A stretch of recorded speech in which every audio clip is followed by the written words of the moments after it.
Hindi na nakapalag ang lalaking ito nang arestuhin sa entrapment operation ng NBI pasado 2:00 kahapon sa Mabolon, Naga City. Nangyari ang operasyon matapos ireklamo ng isang doktor ang suspect dahil sa extortion. Ang NBI nag-act duman sa complaint na piglodge ka ining sarong doktor na allegedly pig-extort siya kang magtiyo.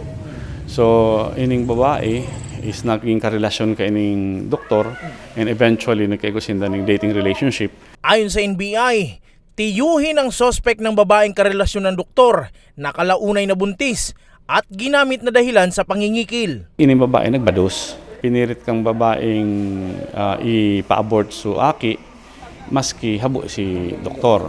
Now, naghagad siyang kwarta at allegedly na pa-abort na, nagtao man si doktor ng kwarta. Tapos naghagad na naman siya ng kwarta dahil i-hospitalize siya, nagtao na naman. Pero dara ko lang amount ang pighagad kay ni 60,000, 50,000, 80,000 mga araw kayan. Pero hindi pa umano natapos dito ang pangingikil ng magtiyo.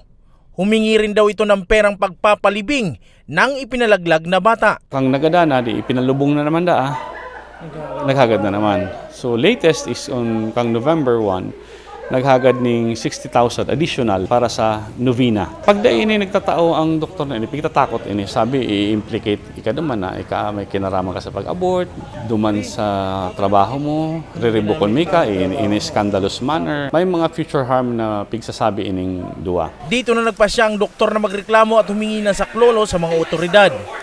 Nahuli sa entrapment operation ang kinilalang si Joaquin Tan. Pero hindi ligtas ang babaeng karelasyon ng doktor na nahaharap din sa parehong kaso.